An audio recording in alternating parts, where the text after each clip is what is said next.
You're listening to the Native Plants Healthy Planet podcast, presented by Pinelands Nursery. Here are your hosts, Fran Chismar and Tom Knezik.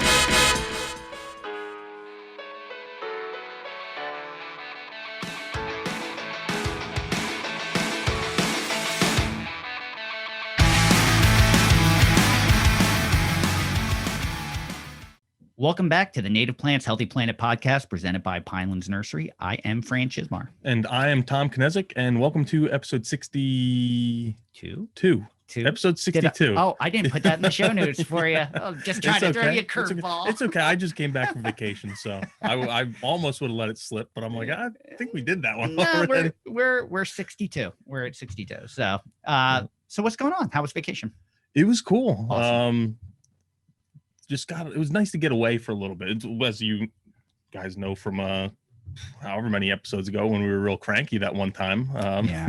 The spring can really beat you down, but and there's no vacations that you can take then. But then you come back and like over the summer you kind of recharge and refresh and get ready for a smooth fall, and then you do it all over again the next year. You work hard, you got to play hard. I'm just trying to get through the selling of the house. I got 3 more weeks, I think. Mm-hmm. And once I sign that paper, I'll breathe. Yeah, but it was a cool trip, and we got outside a fair amount. We actually took a big hike up. It was Panther Mountain. You were in the Adirondacks. We're up in the Adirondacks, and it was Panther Mountain just outside of Piseco Lake, and it's only like it's a smaller trail. It's not like one of the high peaks, but we climbed like 700 feet, and with a 13-month-old, just a 1-year-old, and we realized we forgot the backpack thing he's supposed to go in, so I basically threw him over my shoulder the whole way up and down, and we didn't leave him up there, so that was fun. That was an interesting way. When it was referred to me by a friend who he does a lot of or actually his girlfriend, or excuse me, wife, does a lot of climbing, and he's like, oh yeah, it's a really nice, like, easy trail. You're gonna have no problems with it. You can take a collar, and we got there and there's water rushing down, and because it rained 2 inches the night before. I'm like, maybe this isn't the right place. Maybe we should try and find someplace else. I'm like, it's gotta be the right place. So, and we did it, and there was a couple of times like, this is getting a little steep, maybe we should turn around, but we did it. We did some scrambling handoffs with the baby so we could get up different boulders and stuff. It was actually a lot of fun once we got there. Sack of potatoes over your shoulder. Oh yeah, that was like, if we had the backpack, it probably wouldn't have been that bad.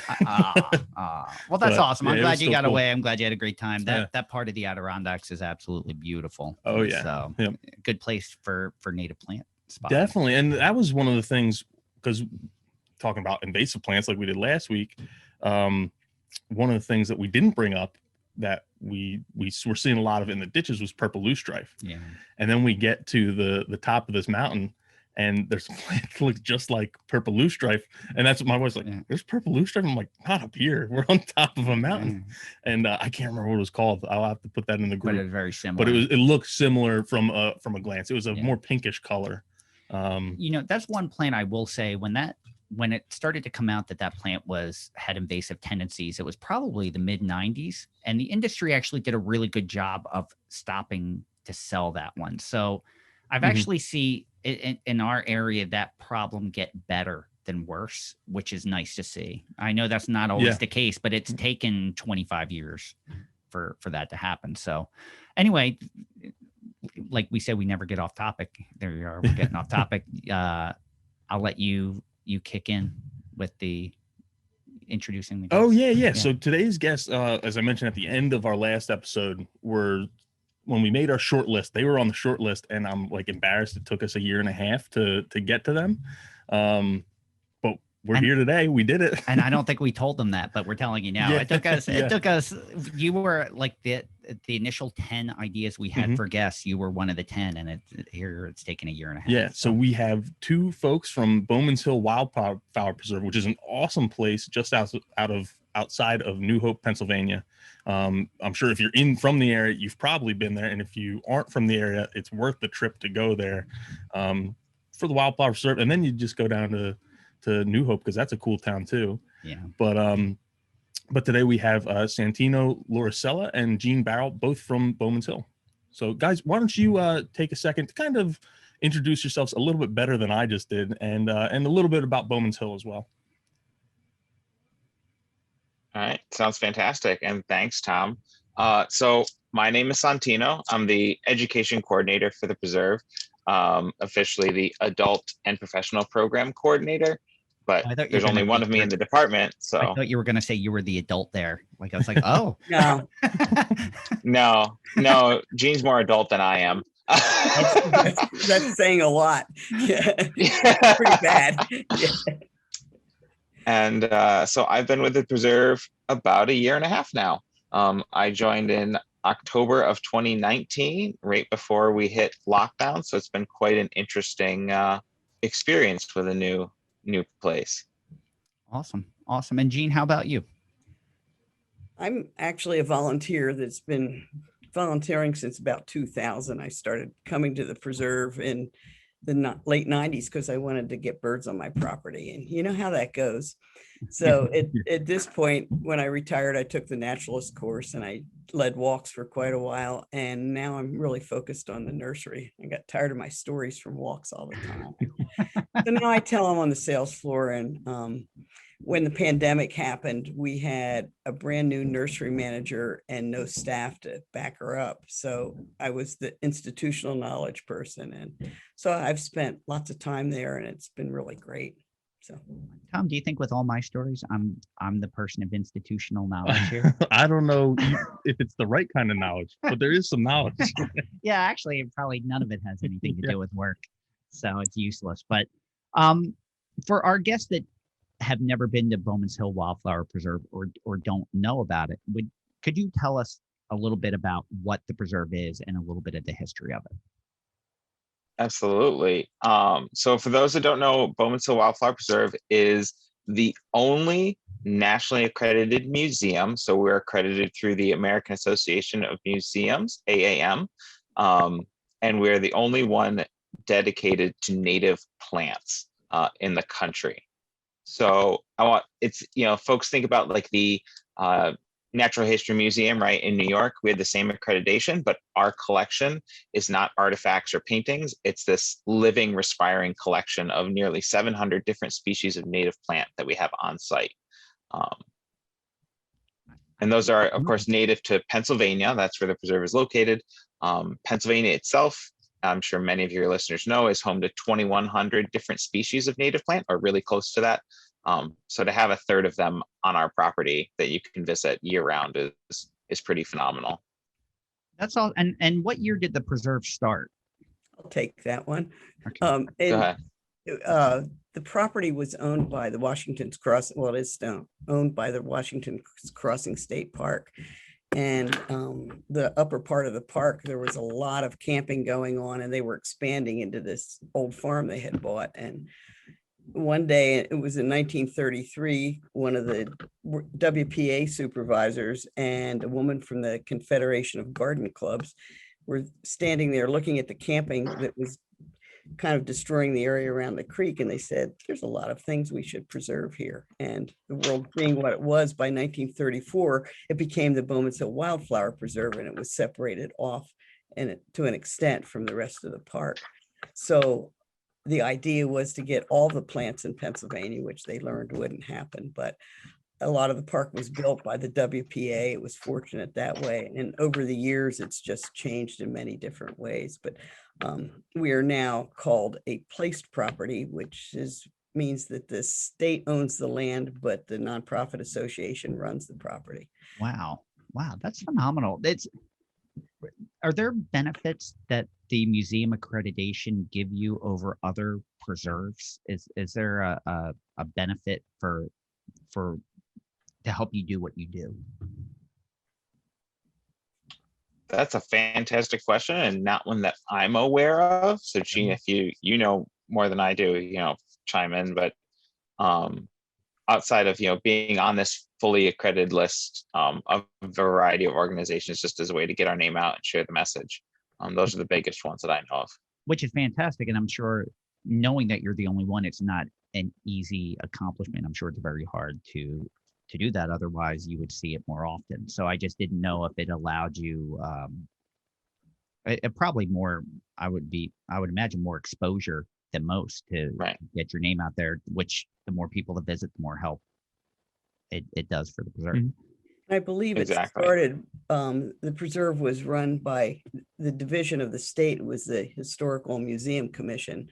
We were under that purview for quite a long time. And I think the whole idea of being a museum was pushed more then. I think the first accreditation came in the 1980s. But it's the Yeah. reaccreditation process is really strict.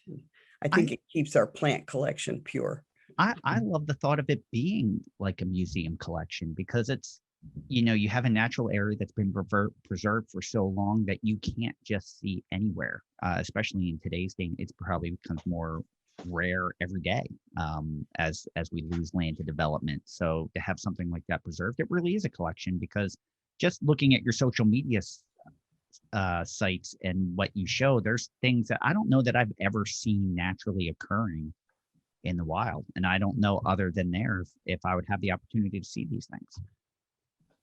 Right. And that is in a huge part, and that's underlined 3 times huge, all caps, right? To the deer exclusion fence that we have running around the preserve. As I'm sure everyone around this area is aware, the deer pressure that we face, and you guys have talked about this on the podcast too, right? Is immense in this area of the country, and they're eating everything. So, having this exclusion fence really does help keep, like Gene said, that our collection pure and available to be seen year round. Now, I know there's other open land near you. There's Washington's Crossing State Park, the Delaware River, you have Bowman's Tower. But beyond that, like I've watched, growing up in Bucks County myself, I've watched how that has changed over the last 50 years as far as density goes. So I can imagine that the deer density is a lot worse than it was 10 years ago or 15 years ago. I would imagine it's getting worse and not better. A few years ago, it was estimated that there were 147 deer per square mile in the township that we're in, and carrying capacity is 10 to 20. So with the deer fence, what we're able to show people is what the woods would be looking like if the deer weren't eating everything. And it's just the line between the fence and, on either side of the fence is just impressive. And how long ago did the fencing go up? 1992. Wow. So I was going to say, have there been many or any deer that have made it to the other side of the fence? Or are they getting in a little bit, or? Oh yeah. We now have fence walkers that walk along the edge of the fence to look for breaks, but a lot of things have happened in the last year where they're really excluded now. Mhm. And the difference is that things like Camasia, the wild hyacinth, that were there all the time, they weren't planted. They're coming up now because there are no deer, but there were always a few deer. One year there were so many in that they went to the sales floor and just ate everything off the tables. They didn't even have to bend over. Wow. Wow. Well, that was the question I was going to ask. Once the deer fencing went up, how long did it take before you started seeing things show up from the seed bank that you weren't aware were there, like the hyacinth? That was before my time. Okay. All right. I would imagine it probably, there were some things immediately, but I'm sure it probably took some time for that to regenerate. I would imagine that there's a huge difference between the preserve today and the preserve in, say, the late 80s. I know that they used to mow there's a reforestation area, and they used with memorial trees, and they used to mow that. And at 2000, they decided that it was mature enough. They stopped mowing. So what we have there is 20 years worth of growth, and you can see what the difference would be. Wow, that's amazing. Santino, did you want to say something? Oh, well, no, I'm just following up with Jean. She's talking about the area known as Penn's Woods, which is right outside the visitor center.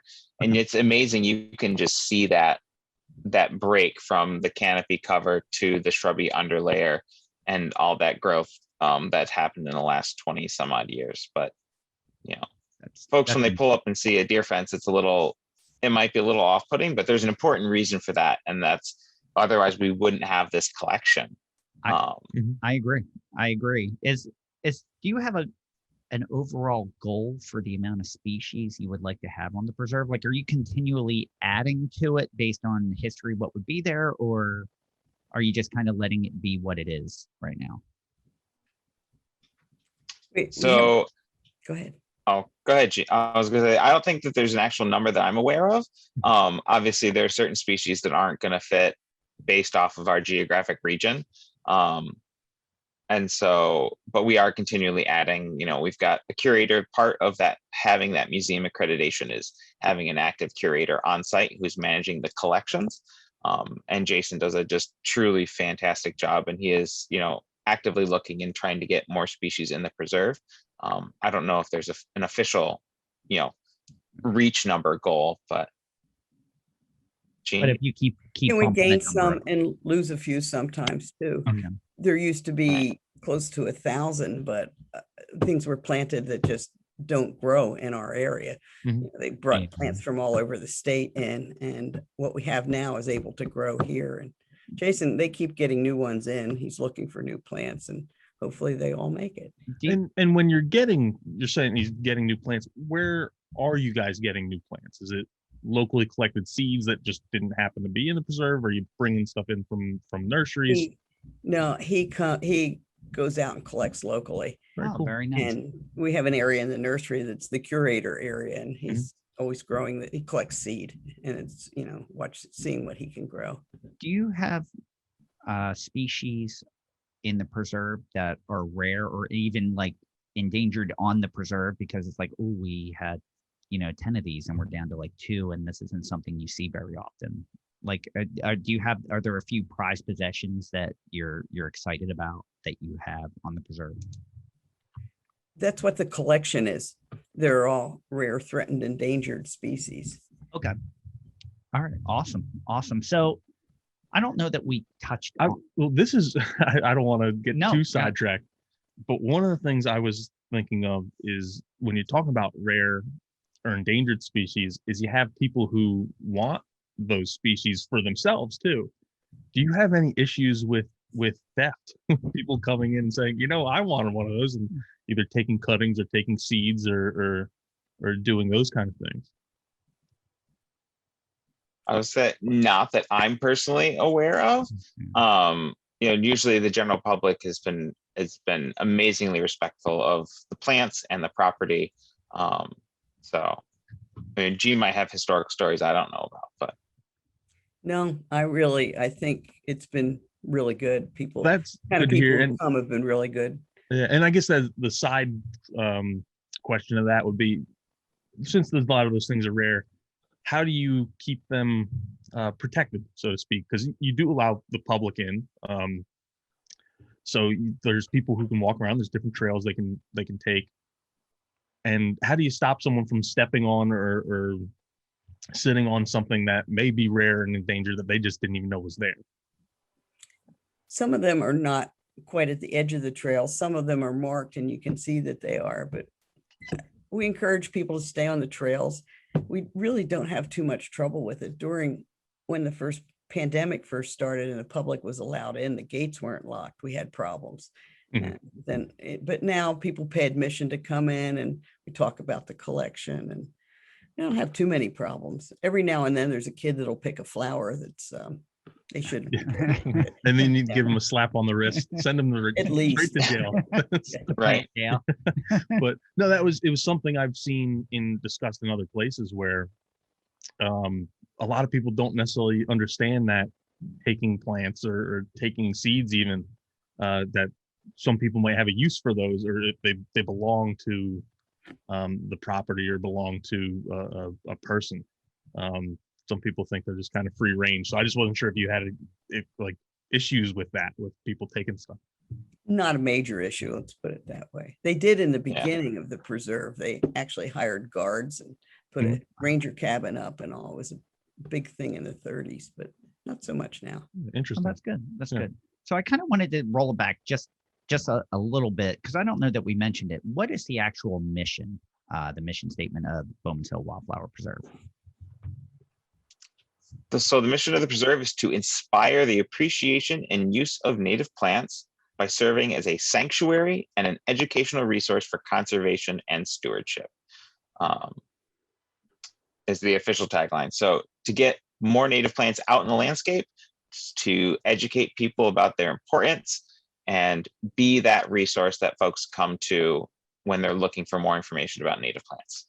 That's awesome. So, and you touched on a few things that I know we want to Mhm. talk about as we go further too. But before we do, we did talk about deer pressure on the property. And before, and I know that that's an issue. And before we move away from that, I wanted to talk about other issues that may be impending for the preserve. Things like invasives. Do you like? A deer fence isn't necessarily going to keep invasives out. It may keep the deer out, but not invasives. Do you find that pressure, invasive plant pressure, becoming more and more as time goes on? I guess say the short answer is yes. Go ahead, Gene. yes.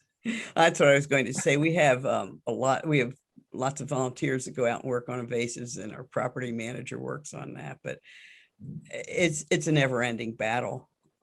We just put in a new meadow, and one side of our meadow, and you can just see as you go down what has been weeded and what hasn't, because just like anywhere else, you name it, it's going to pop up in there. So we have a really dedicated group of volunteers that will go out and weed, and most of us walk past some garlic mustard and it kind of comes back up with, we take it back to the nursery or whatever. But there's just, like anywhere else, yes, it's a big problem.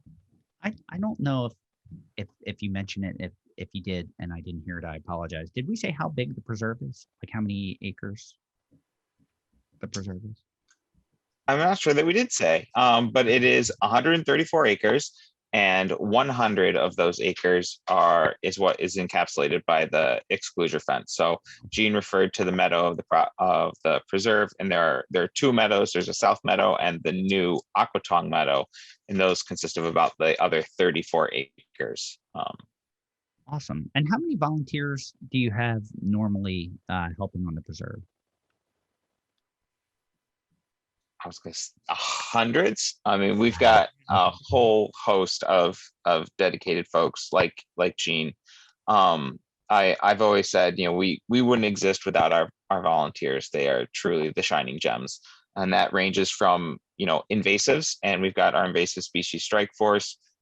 We've got deer fence patrol, and those are volunteers who just go out and walk all 2-ish miles of the deer fence to make sure that there's no breaks or gaps.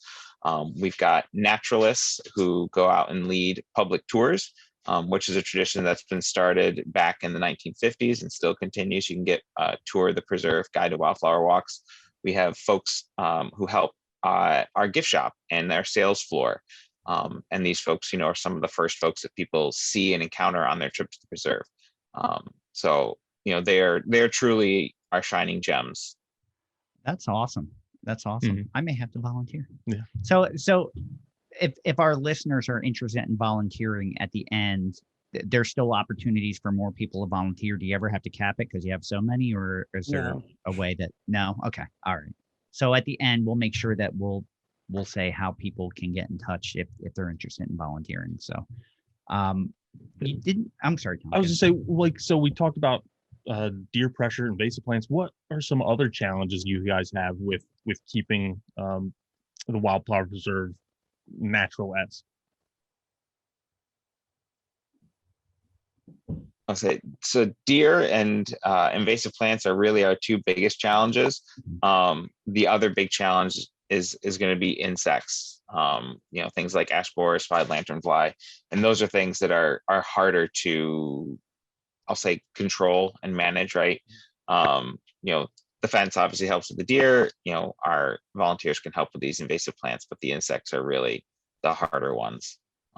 It's funny. Last summer, my fiance and I and our kids were at Bowman's tower, and we're at the top of the tower, and it was covered with spotted lanternfly, and it was above the canopies, like way above the canopies, and it was just we probably killed like 30 to 40 spotted lanternflies just at the top of the tower. So I can imagine what kind of pressure you're seeing from that, especially because there's open land around you that may not be managed for that. Yeah, and I mean, yeah, we see spotted lanternflies on the preserve, all across the preserve, and that's just, it's kind of what it is at this point, as the species continues to spread and does its thing. So the flip side of that is, more and more of our native species are starting to recognize it as a food source, and they can catch it. I got to see a spider holding a lanternfly nymph, so That's I was awesome. like, all right, sweet, chow down, my friend. There are more where that came from. Do you see the spotted lanternflies even at like an infestation level where it's a detriment to guests? Where I know in other places in Pennsylvania, even southern New Jersey, where they're so thick that you can't stand under a tree because it's almost like it's raining the honeydew that they emit, or things like that. Do you have guests that are complaining that the lanternflies are really affecting their visit? Really have them Not- at that level. Oh, that's And- good. Yeah, And it's like I say I'm natives, we knocking on didn't my have them cabinet either. as we. Yeah. Oh, we are too here. But I know just in New Jersey and like the state legislature, they were talking about some invasive species bills and setting aside dollars basically to combat spotted lanternfly because it becomes such a not a hazard, but a detriment to a way of life that is just like I said, you can't sit under a tree and have a picnic because all the spotted lanternflies are there. There's all kinds of complaints with kids at soccer tournaments and Well, the first baseball tournaments, that kind of stuff. the first time I experienced it, I was at my son's college lacrosse game, and it was in the fall in Upper Bucks County, and the bleachers were covered with dead spotted lantern. Like Wow. it was kind Wow. of like gnats, but they were the size of quarters, and you were just sitting there and just killing them left and right. The kids were killing them with their lacrosse sticks in the turf, and it was all open. It was all grass. There were no trees. They were just crawling through the turf. The couple trees that were there, I'd never seen them before. And I went from not seeing them to seeing them at their worst. And that was 3 years ago. We're just starting to see that nymph, you would see a couple mature ones last year, but this is the first year I'm really noticing them in the nymph stage here. Yeah. Pretty readily, actually. Yeah. So that's good to hear that they aren't that terrible there yet.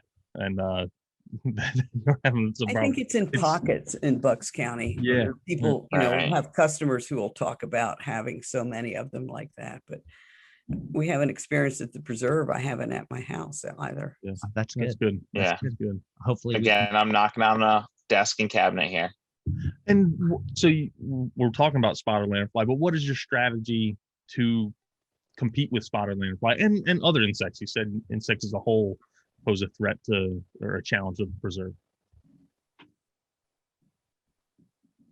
I said that one I'm not entirely sure of. I would have to defer that to our grounds manager, unless Gene, you have No. some more insight. We're more education guys.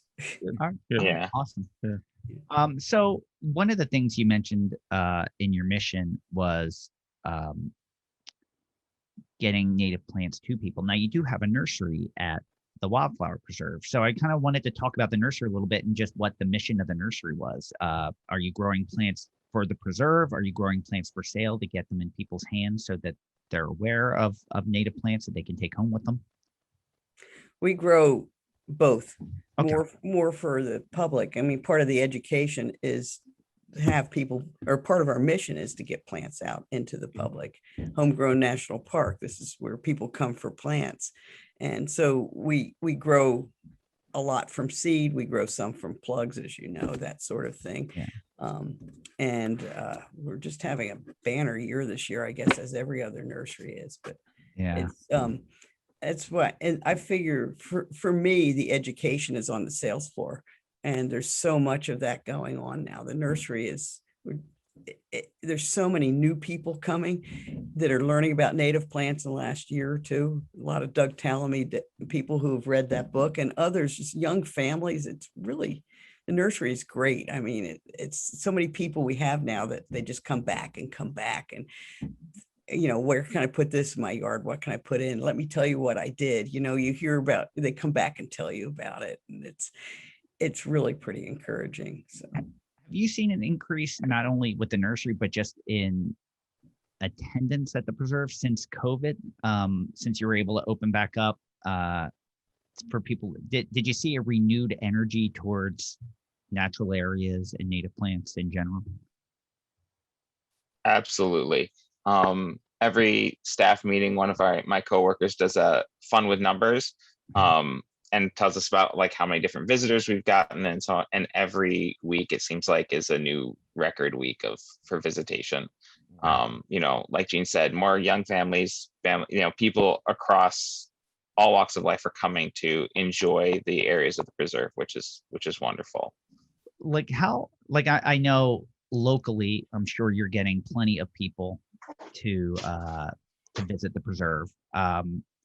Do you have like stats like how far your visitors are coming to come spend time with you?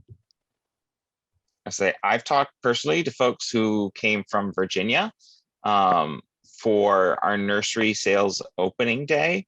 I chatted with a couple who drove in from New York City to pick up plants. Wow. So it's not just, I'll say not just local folks, which is really encouraging and just amazing. That is awesome. We have regular customers from Brooklyn, quite a few. Wow. Yeah. Wow. That's fantastic. And I'm sure coming out of the city, that's a beautiful part of the country to see there. There's plenty in your area to visit and get a nice day away. So throughout the years of the preserve, have you had any, I don't know, because you've had this curated collection that has been preserved for so long. Has there been anything important findings that you've seen over the years? Like, oh, we've noticed this plant, we get to monitor it because you don't see it that often in the wild, and we've noticed this.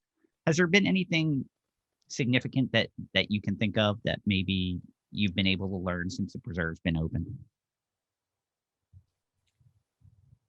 The preserve used to do a lot of university research, and we have researchers coming in from time to time, but some of the more local things we've noticed, like we have a whole lot of wild senna and sleepy orange butterflies, which were never up this far, have come now, and we believe they're reproducing on the property. And, we see a lot of things like that. Just the amount of, I think, different insects and animals and what's there is pretty phenomenal, because it's just, you name it, fox den, or there are fox dens in there. It's just such a nice place for all of them.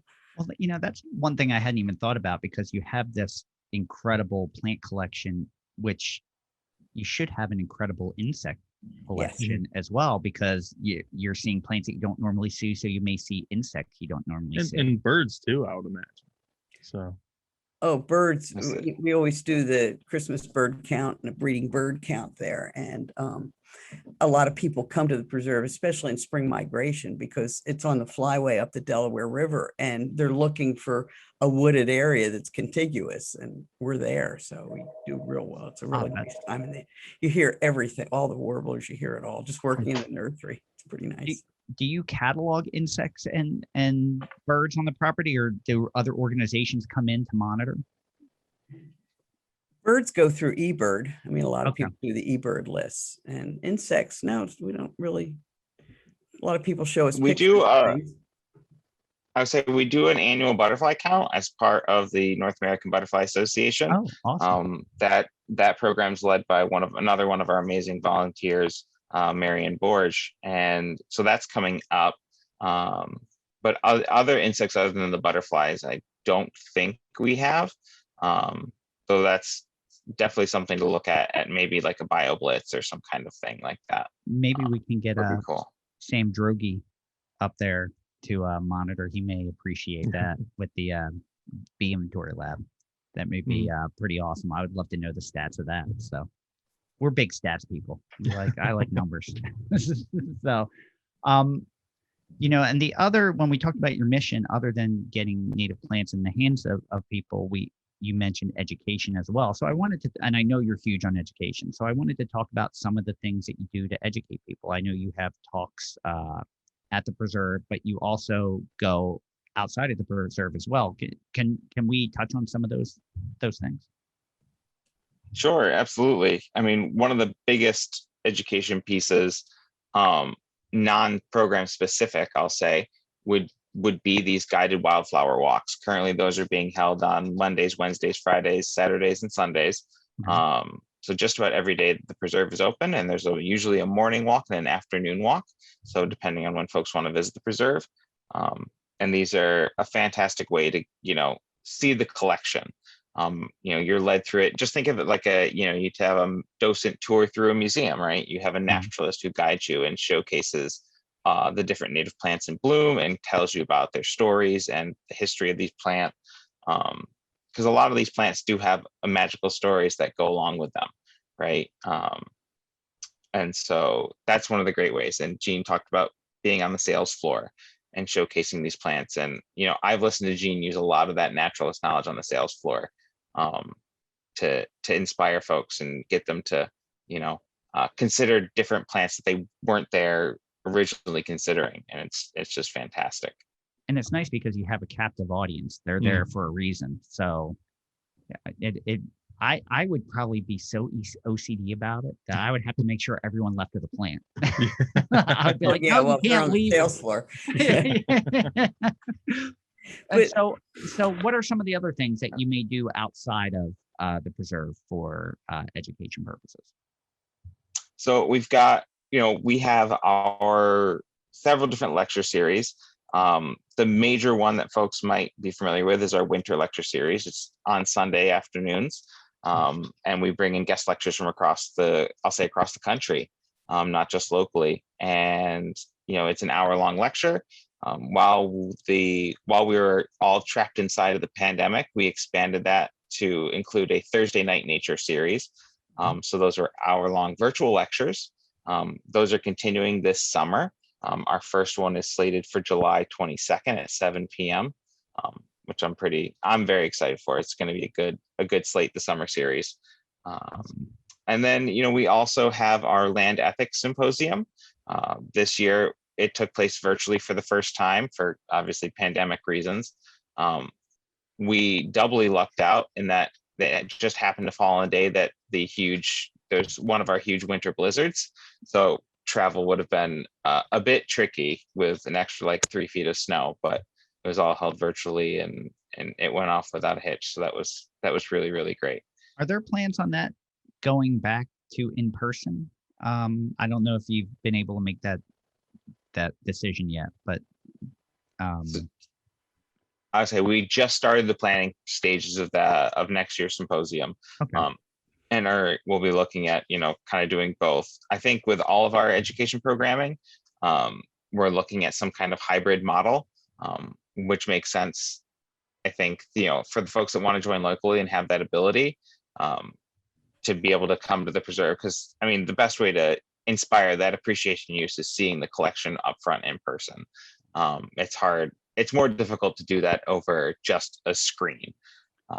But that being said, I can't tell you the number of folks that have come to us since we moved our education programming online. That was one of the biggest changes I think that the preserve went through with the whole pandemic, is being able to do that. So many folks have come to me and said, thank you so much for doing this. This is the first time I've been able to really participate in the preserve programming because it's, 2 hours away, 3 hours away. I think we had someone join one of our Knowing Native Plant classes from France. Is the furthest away I think someone's joined us. So, yeah, that's fantastic. Yeah. So I would venture to guess. Yeah. Yeah. We can only have so many people in our auditorium, but I don't know what the attendance was through the winter lecture series, but it was certainly more than 80. We would always turn people away because there weren't enough seats for people. I love the symposium, and it's one of the things I look forward to that we do every year. And I know not last year, but the year before, it happened right before lockdown. It did. Yeah, it was literally like days before lockdown. And it's one of those things that everyone is so excited to be there, and it's such a great positive day of native plant enthusiasm and education. So it's seeing some of these wonderful projects that have happened or new research. The speakers are top notch, but it's just, everyone's there for the right reasons. Like if you go to a trade show, you're attracting people that are all there for different reasons. You may have people looking for equipment, some people looking for this and that, but that symposium, you're bringing such great minds together and everyone's there on the same page. It's just such a wonderful day. Like you can't leave and not be upbeat about the prospects and native plant material. So but I know the world has changed since COVID. So it's nice that you can have that in person and then still have someone from France be able to be a part of it.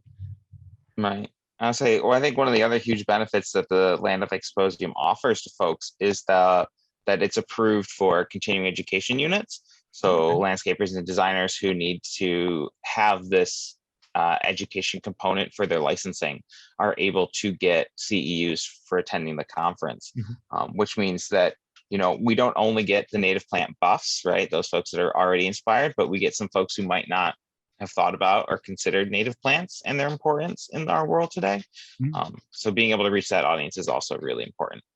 That's fantastic. And it's nice to see how many people are passionate about the preserve in the industry too, not just the average homeowner, just the people that do this for a living that speak so highly. I know one of our colleagues that have been on the podcast before, John Mark Courtney, he was saying his internship at the Wildflower Preserve changed his career path. Like that really led him to do, and thanks to a professor that told him he should be an intern there, it changed the way, where he's at now today. So, and that's one thing we didn't touch on. You also have an internship program, correct? Yeah, we do. This year we've got two pretty phenomenal interns. The nursery has one, and then Education Collections has one. And the internship program lasts all summer. It's about 14 weeks, depending on, of course, everyone's schedule and availability, right? Some schools start early or late or whatnot. But it's a full-time internship, and they get, that really deep dive into native plant knowledge, history. They become some of the folks who are leading these guided tours.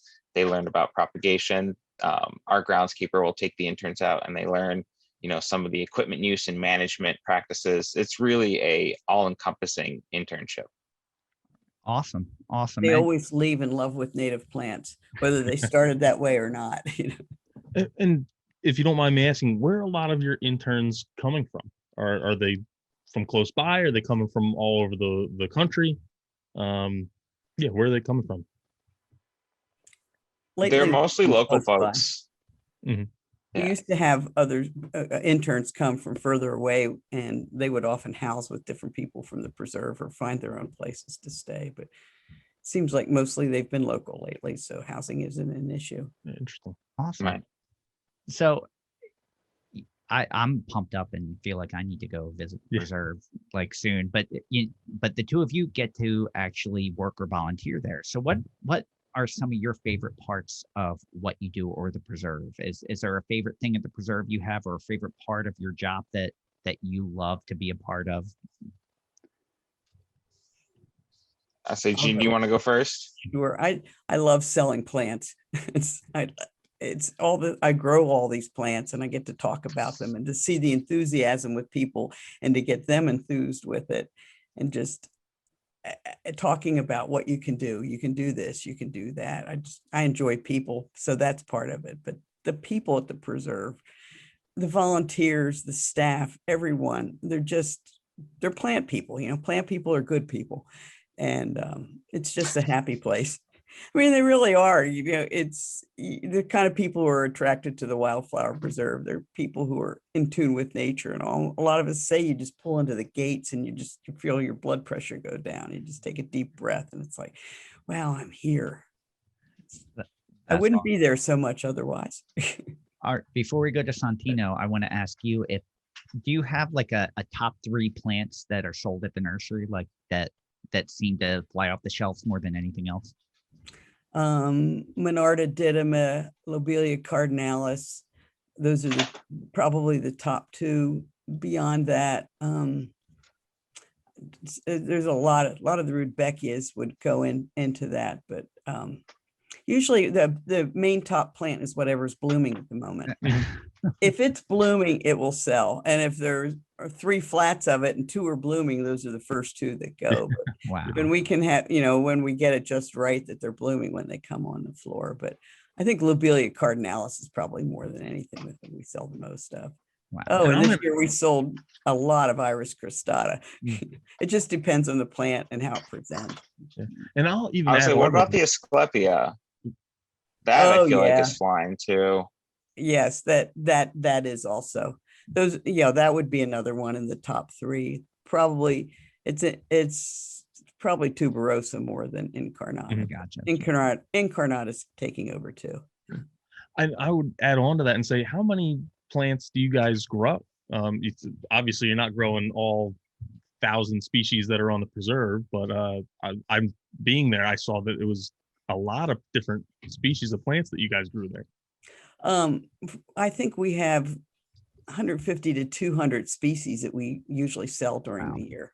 Wow. And so some of them are plugs that we grow out, and some of them we grow from seed. But the woodies, we don't really have the space in the nursery to grow them out.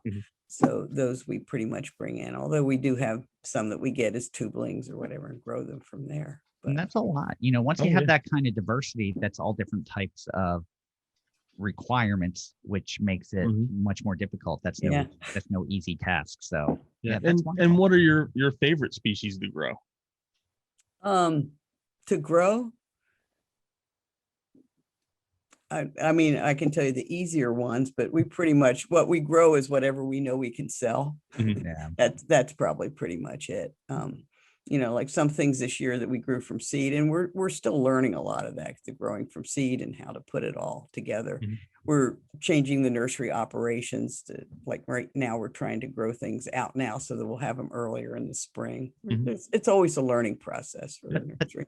That's a very important point, because it's real easy to grow what you love, but that's not going to make you successful. There are a lot of plants that people want that are very difficult to grow. And a lot of plant growers or plant people, and they have their favorites, and they may not be the most popular, but they grow it because they want you to love it, and sometimes that gives you the gift of being able to sell it well, because you love it so much. But the goal is you have to be able to sustain it as well. So the fact that it's important to grow the things that you can sell, that people want, because that's your bread and butter that's going to keep the nursery rolling, and then you can experiment from there. So that's pretty, they're, sort of essential plants that you're going to grow every year. And then we vary with some of the other ones that, are a little more offbeat or whatever. Try them and see what happens. We don't.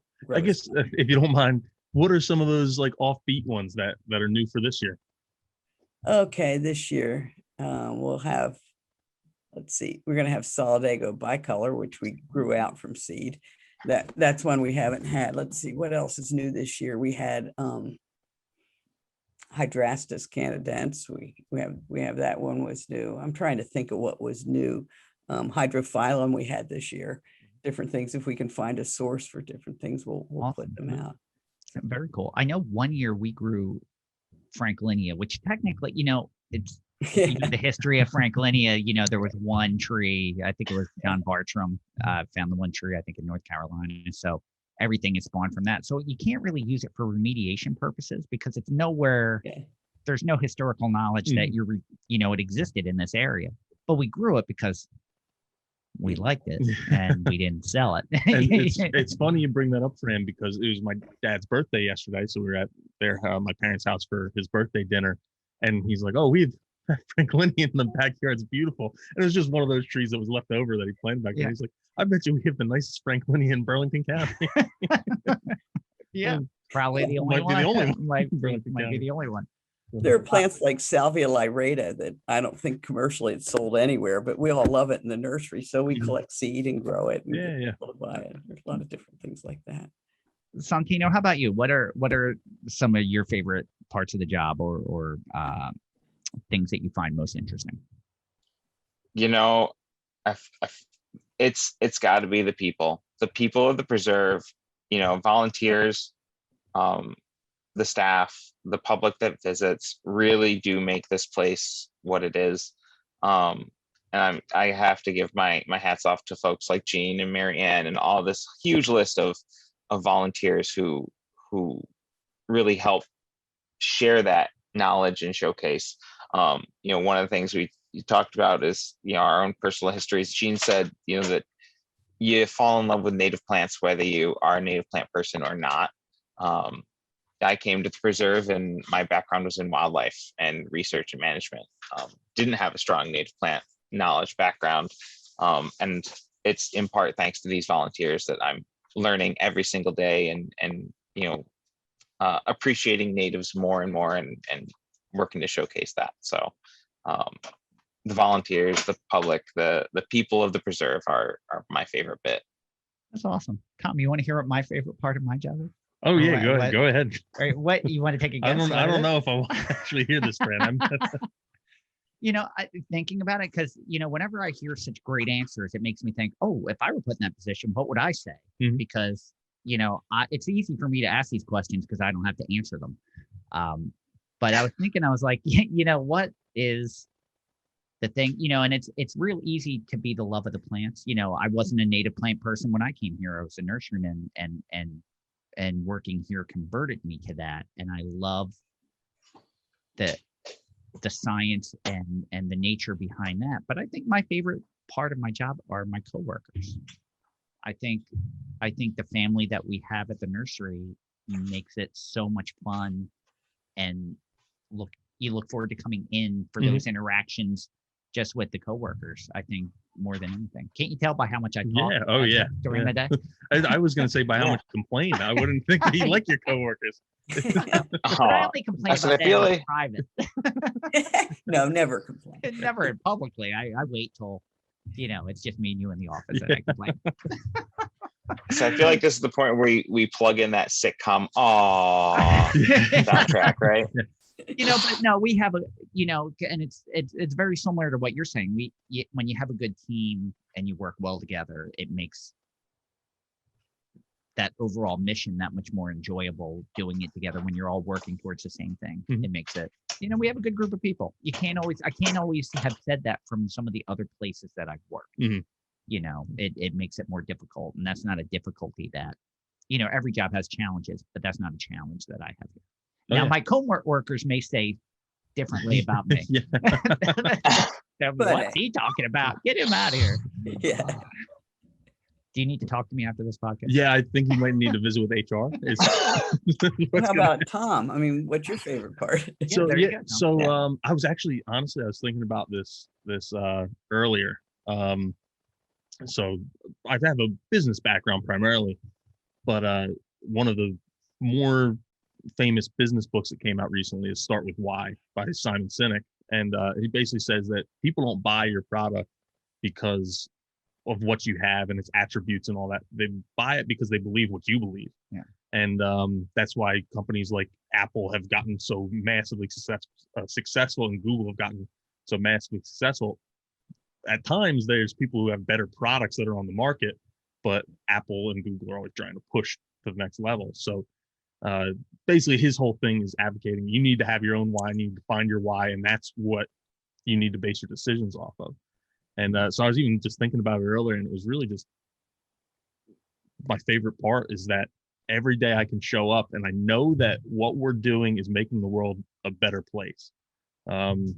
Every single plant that leaves our nursery is going into some kind of habitat, and it's providing food for insects and habitat for fish or habitat for birds and wildlife.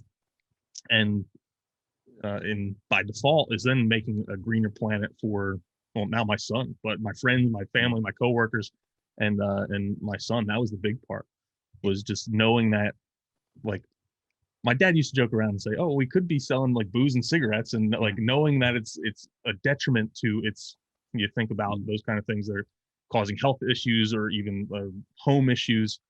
You could be selling that and making just as much money or more money, but we're doing something that is really making the world a better place, and you guys are as well. Yeah. So it's something, you can't feel bad about what you're doing because it's really helping in so many ways. There's a quantifiable number of or amount that you're helping by doing, and that's part of the love of being in this. Like before I was in native plants. Now that I can't see me ever not doing it, because it's measurable, the help that you're providing. Yeah, and it's one of the things that's become unique, is we have a lot of employees that kind of take the plants home with them and use them at home as well. And I started doing it mostly because I felt guilty, because I know how great these things were. And I was like, well, my landscape's not going to look anything like my neighbors. They're going to think I'm crazy, and that they might even call and complain. But I can't plant the same things that they have, because I know that those aren't doing a thing for the insects and the birds and the wildlife. And I have access to all these things that are. So I would just feel so guilty not using native plants at home. And I still think about it, it kind of looks a little messy. It doesn't look like the neighbors, but I know it's making way more of an impact than their gardens would in their entire lifetimes. So now something that speaks for Eugene is that, and Tom kind of touched on it, like you're kind of selling yourself, or you're selling your belief. So if your nursery is excelling, and that's the level what you do, that says something about you. They trust you. If you have people coming from Brooklyn, it's because that relationship you have. It's not necessarily that you have native plants. They can get native plants in a lot of other places, but they trust you, and they trust your mission, and they trust what you're doing. So, and that's a wonderful thing. And a lot of, I guess, in retirement, it was like, what can I do to help the earth? And this is what I can do.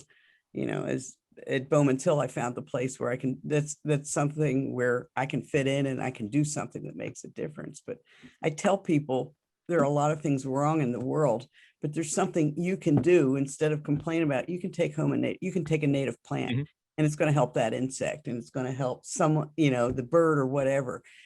You can change something, you can say the environment's a mess. Well, this is what you can do. And, it just feels like it makes a difference what we do. Again, we're not selling booze and cigarettes. It's an important thing in the world. And that's why with all the new people coming in the last 2 years, all these new people getting it, it really makes you feel good. Now, how did each of you end up at Bowman's Hill Wildflower Preserve? Gene, were you someone who visited all the time before you initially volunteered, or did something change your mind that made you want to get involved there? I was bird watcher, and I had an empty ground, and I wanted to bring birds in, and that started it, and I just came to the plant sale, and Ann Rhodes actually waited on me, who wrote the Plants of Pennsylvania book. And, I brought home some shrubs, and then I went back again, and then I, of course, talk a lot. So I started talking to people, and then I volunteered, and, on weekends and at plant sales and things. And then when I retired, I went, full bore into all of this, I guess. So I always say birds were the gateway drug. I love that, though. I love that there's gateway drugs in a native plant. Yeah, and we've talked about it, I don't even know how many times in this podcast. It's one of the reasons we started the podcast, was because there's so many different gateway drugs to native plants, whether it's birds or insects or bees, butterflies, hunting, fishing. They all dive back into native habitats, which are basically created by the plant structure. So yeah, that was a big reason why we did all this. Yeah. Santino, how did you end up at Bowman's Hill? I say I have the fortune to say that they were looking for an education person when I was looking for a new job.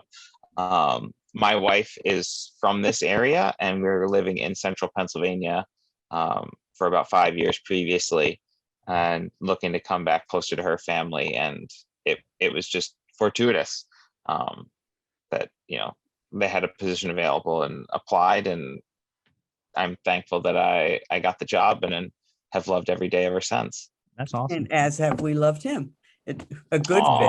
There you go. Well, I didn't say that. But I have a very similar. I wish how I ended up here was more glamorous. And I know we've talked about this on previous podcasts as well. But I just happened to need a job, and they needed a sales manager. And my ex-wife at the time, we had young kids, and she didn't want to move again. Because we had moved multiple times for my career. So, it's funny how it aligned. But I'm glad it did. because I can't imagine not having taken this path. It was kind of fate, and it's just, you're like, okay, this is where I'm supposed to be. I didn't know it at the time, but you realize it after the fact. So I'll take it. Yeah. It's not very glamorous. I'm just thankful. At least it wasn't, I needed a job and you weren't hiring. That would have been a lot worse. Well, and now look at all of the waves that have been made, from that. Like, would this podcast itself have existed had you not? You can think about all those other effects of taking it. I would say no, because Fran had the equipment already when we had the idea. Tom had the idea, but I had done podcasts and at least had the equipment and we could do it. But it's not that you wouldn't have had the idea. It might not have been the same. But then I would have had to buy it all, and that's just another roadblock on the way, and I would have forgotten about it. But, but no, it's funny how it works out, and I'm glad that we're able to make it. We're happy that we're able to make a difference every day with what we do, and this podcast is just another way that we're able to make a difference. The shirts that we're offering is another way for us to make a difference. So it's happy that it all ties together, and we get to have great conversations with folks like you and other organizations about this. And it's funny what we've learned. I'm taking a lot away from our conversation today, and if anything, our relationship will be stronger as we move forward too. So it's great that it kind of brings all of us together that are in different portions of this native plant web, that it kind of connects us all. So we're fortunate for that too. So both the podcast and the preserve, both the missions and what we do, reminds me of, I'll say a pretty well-known quote by Baba Dio. I'm sure I'm mispronouncing his last name, and I apologize for that. But it's, in the end, we'll only conserve what we love. We'll only love what we understand, and we'll only understand what we've been taught. The podcast and the folks at the preserve, that's what they're doing, is they're teaching, they're educating, they're sharing that. And folks can see that passion in their eyes, and they can hear it in our voices and understand and gather the importance that taking home a single plant can make. And we really are working to make the world a better place in that way. So yeah, awesome. And it was very, very nice for us when the two of you came out and said that you listened to the podcast, and it was unsolicited, which we appreciate. And even got a t-shirt. Yeah. Gene actually has got a Keep It Native shirt on. So, we appreciate that as well. So it just makes the whole community stronger. And that's, I know we're slated. I don't know that we have the date, but we're slated to do one of the Thursday night web lectures for you. And I that's one of the things that we want to talk about. We talk about all the time is making the circle bigger. How do you make the native plant circle bigger? How do you get more people involved? And that's what all this is about. I think sometimes some of us lose that sight. But I'll say, speaking of making the circle really big, one of your previous guests, Darren Williams, will be joining us for our Thursday Night Nature this summer. He's one of our speakers. So I know we got you guys slated in the fall. So awesome. Darren's, man, he's fantastic. Talk about knowledgeable and just very, the way he educates it's just like, oh yeah, why anyone can do this. Yeah. He makes it seem so easy and accepting, and that's what the difference is. It's like, hey, we can all do this at some level. Like, anyone can do this. You can start here. You don't have to have all this. You could have one plant, but just you kind of have to start somewhere, and I love that he's going to be a guest. That makes I am stoked. Yeah. And that's someone from the other side of the country. I mean, he's out in the Pacific Northwest. So that's, wonderful that you were able to connect. So we always end up with the same question. So we've kind of been skirting it, and I'm sure you know what the question is, but we always ask what your favorite native plant is. And it can only be one.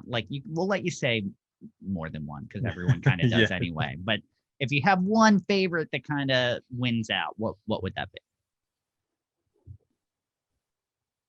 I guess I'll go. All right. Without a doubt, it's Magnolia virginiana, Sweet Bay Magnolia. Just love that plant. I love how it smells, and it blooms for such a long time. And I'll just, after dinner, go stand there and just breathe it in for a long time. It's I don't know. That's the one that really makes me smile. That's a great choice. And it really always when you get that summer magnolia bloom without having to worry about frost tipping it back, and it will hold its leaves a little bit longer, and even in a mild winter be like somewhat semi evergreen. That's a great choice. Santino, how about you? You're on the hot seat. I know, and I'm going to be a rule breaker, and I have to go with two because depending on the day, it's a coin toss, and it's going to be either Sassafras albidum, nice, or Isimia trilobata, the pawpaw. So sassafras and pawpaw. I find myself going towards those that are really fun to teach about and aren't on the forefront of most people's minds. I like the underdogs of plants, and sassafras with the 3 different leaf shapes and the lemon smell, and it was the original root beer, has all these really cool stories. It's the host plant for the swallowtail caterpillar, which is the inspirational design for one of the original Pokemon. So when you can teach the kids about who love Pokemon, like, oh, this Pokemon Caterpie is really just the identical design of this caterpillar that lives on this native plant. So tying in everyone. And then I recently learned about the pawpaw and have been in love with it for the past, I'll say 5 years. Everyone gets excited for pumpkin spice season, and I'm like, nah, bro. It's pawpaw season. Like, let's go. There was one year where actually I had enough of pawpaw because the mature plants around here were bearing a lot of fruit, and we were eating the fruit to get the seed. And I had eaten way more of my share than normal. We had a customer who dropped off a whole bag of them from his driveway the one time. Yeah. And the only reason he dropped off the bag is I happened to be talking to him on the phone like a week or two earlier, and I was like, "Oh yeah, you must get a lot of pawpaw fruit," because I made a delivery to his office there, or shop, and he basically had an alley of pawpaw trees that went, and it was a long driveway. Wow. I was like, he's got to have more pawpaws than he knows what to do with. And then he came in to like basically just pick something up and dropped off like a garbage garbage bag full of pawpaws. And that was like the only time I got really, we were so spoiled with pawpaws, I would only eat them like in certain way. They had to be like out of the freezer, like super cold. I don't know, room temperature pawpaw, no way. But I didn't realize that they were saying back in colonial times they would put them in their like root cellars to keep them they were saying that was a more traditional dessert was frozen pawpaw, and then I had to try that. George Washington's favorite dessert. Yeah, George Washington and Thomas Jefferson. It was one of their, maybe it was both their favorite. Washington, one of their favorite desserts. And Lewis and Clark that's all they ate for a while on their expedition was pawpaws, and you think, wow, what a way to go. Because a lot of them are lined on waterways, for food storage. But we I got to tell you, I can't say no to it, and that's the problem. Is that when they show up and you can have them, I can't stop eating them. And that's because you realize you're only getting it once a year if you get them that year, and then you're like, oh, I don't know when I'm going to have this again. I'm going to have more. And then I eat. I'm an addict. Yeah. I'm a pawpaw addict. There you go. What can you say? We'll have to do a pawpaw eating contest this year. That's our speed for sure. but no, those are three great choices there.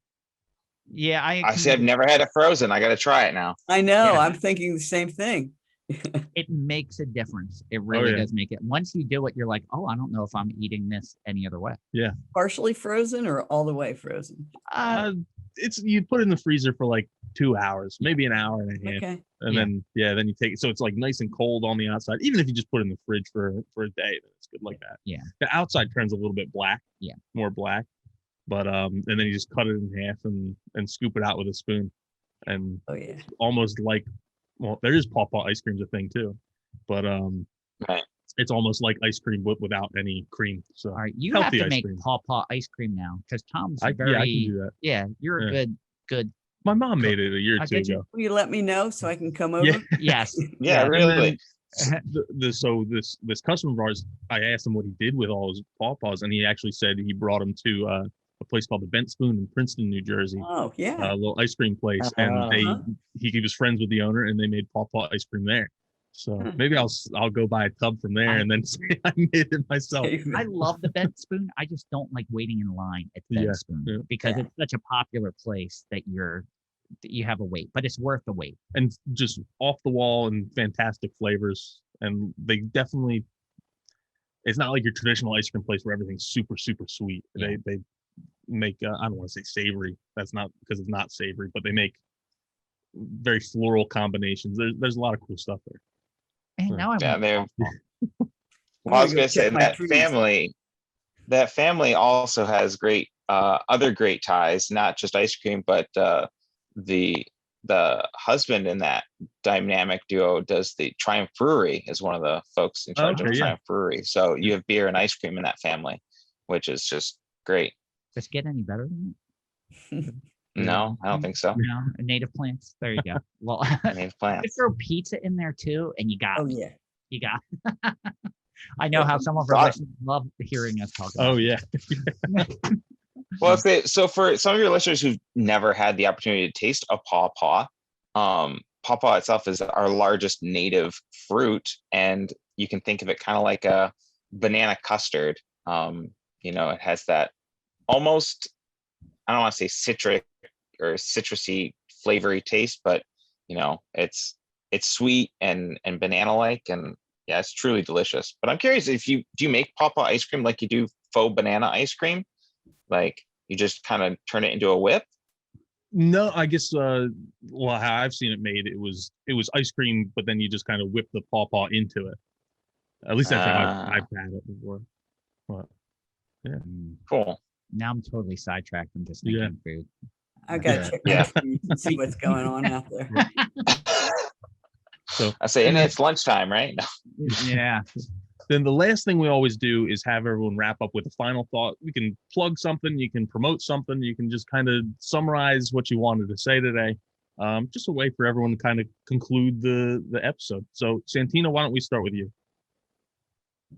All right. Well, I just want to say thank you guys for having us on here. As a relatively new listener to the podcast, I'm very honored that I got to be on the podcast, and I'm super excited that you guys waited 1.5 years before getting us, because that means I got the opportunity to do so.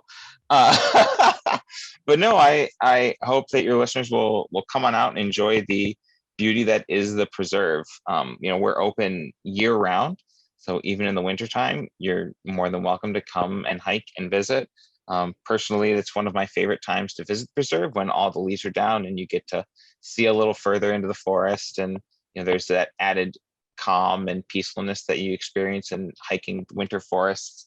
And yeah, it truly is a magical place. Check out our programming, and come see us in any way capacity that you can. And I'd encourage folks, while we're a museum, one of the other things that most people don't realize is that we are a 501c3 nonprofit. So we're a nonprofit organization, and one of the best ways you can support us, if you choose to do so, is through memberships, which has a whole host of benefits, including free admission to the preserve. Doing some quick armchair napkin math, I think it's, if you plan to visit the preserve more than 4 times a year, becoming a member pays for that with free admission. So come and join and be part of the Bowman's Hill family. Awesome. And for those, before we go to Gene, for those that want to volunteer or be an intern, what's the best way to contact you? So the general inbox that will get divvied out is bhwp@bhwp.org. For volunteering opportunities, it's volunteers@bhwp.org. And the internship program in general goes to education@bhwp.org. Awesome. And all of those are linked on our website, so you can find them there. Fantastic. Gene, how about you? Do you have a final thought? And pretty much what Santino said. I mean, It's a wonderful place to visit. There are miles of trails that you can see native plants. The meadow is coming into its full bloom now pretty soon. And the meadow is pretty magical in late summer, especially when you can go on a guided walk. There are a lot of butterflies, birds, and everything, but unusual kind of plants. And yeah, it's come see. And certainly, if you're there, the nursery's open from April through October, and we'd love to talk to you about what we can do to help you out. Awesome. Tom, would you like to go? I'm gonna let you go first. All right. So to me, one of the main reasons I think that you'd want to visit the preserve, or anyone would want to visit the preserve, especially if you do a lot of nature walks, we talk about all the time that we're in the woods and they're not healthy. We talk about all the signs of deer pressure and invasives and all these things. And a lot of the nature walks, even though you're spending time in nature, you realize it's not what it should be. This is your opportunity to see what it should be and how it can be if protected and managed correctly. And not only that, if you're a native plant novice, you can go on guided walks and have someone help you ID these things. So you're not just going through, this is beautiful, I wonder what this is, or pulling your phone out or checking iNaturalist. You can actually have a guided tour to help you appreciate the wonders of what's there. And there's not too many places like this. I mean, there are great organizations that do a lot of great things. And we've had a lot of them on the podcast, but this is one of those places that you have to visit so you can see when the next time you're out in your local park or trail, what the difference is, and the diversity and the health of it, and what needs to be done for so many other places. So please, if you get the chance, I beg you to visit the preserve, because it will blow your mind. Yeah, and then for me, it was I was embarrassed that I hadn't actually been there in a long time, up until about a year ago. And my wife and I went. We brought our new-ish son at that point. He was only a couple months old, and it really blew me away. I'd always heard of it. I knew a lot of people from there. Everyone was saying, "Oh, you have to go," and it was just hard to find the time. But then I went, and now it's okay. We're going to come here, at least try and hit up a different season every year, so you can see all the different highlights. Because it's one. I guess we didn't really bring it up too much, or Santini might have just brought up. It's constantly changing. If you went 1 week versus a month later, it's going to be way different. There's going to be different things blooming. Things will be just opening up or just fading out.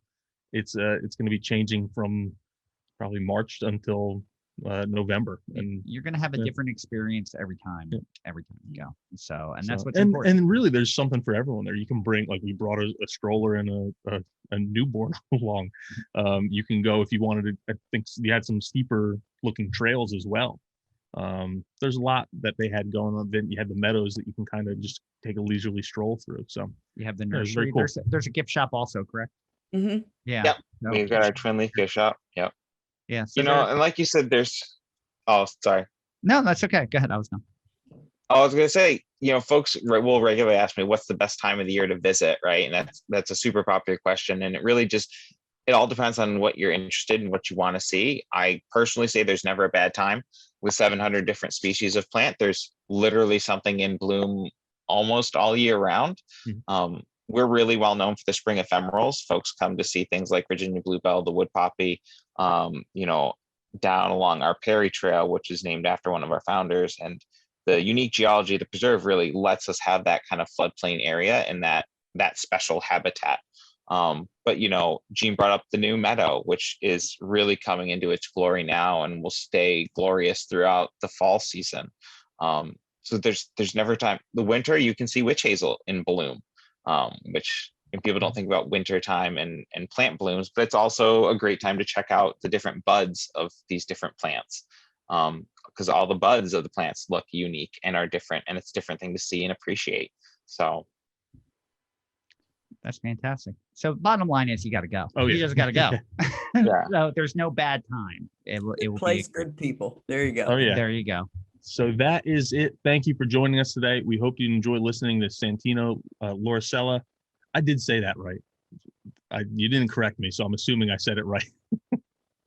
Yeah, so growing up with a strange name, most folks, but I answered to Santino. It's Santino. Okay, Santino. I was more asking about your last name, but I guess. Yeah, I know. Oh, Lauricella. No, you did great. Lauricella, you did great. I just say, you just use all the letters you see. That's it. Yeah, perfect. So we hope you enjoyed listening to Santino, Lauricella, and Gene Barrow from Bowman's Hill Wildflower. There you go. I would screw up so many names on this podcast. See, that's why I give them to you. Yeah. I never have to do it. From Bowman's Hill Wildflower Preserve. For more information, visit www.bhwp.org. Thank you for everyone for listening to Native Plants Healthy Planet presented by Pinelands Nursery. We're going to give a huge thank you to the Egocentric Plastic Men for contributing our theme music. Make sure you buy their songs or listen to their music wherever you stream or consume your music.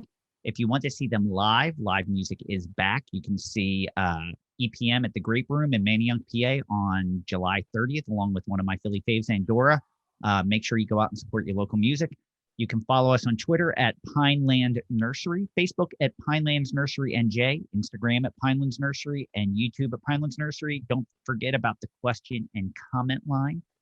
You can call us at 215-346-6189. I will repeat that, 215-346-6189. Ask a question, leave a comment.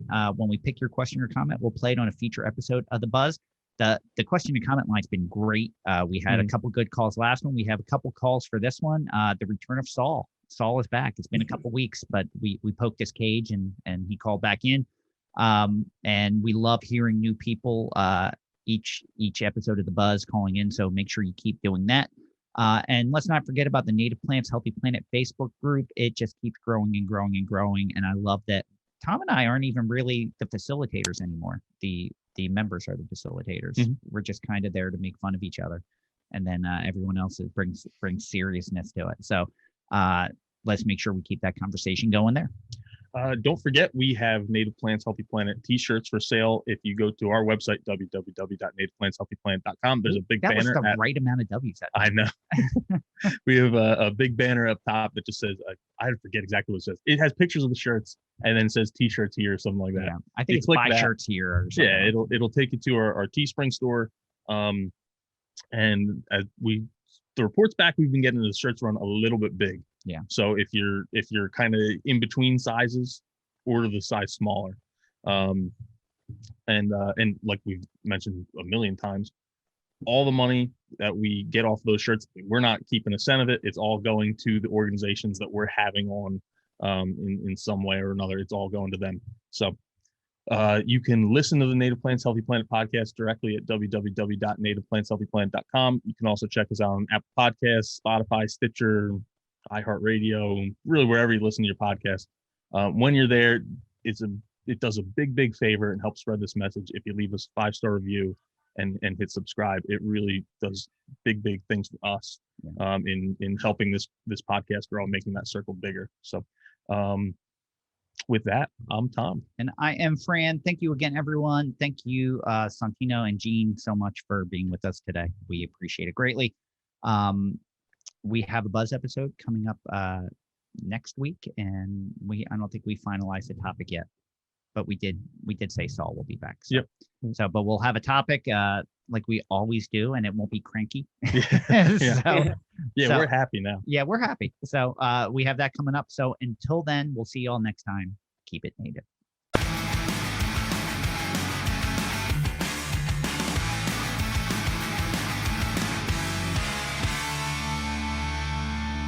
Thank you for listening to the Native Plants Healthy Planet podcast, presented by Pinelands Nursery. Remember to like, share, follow, and comment.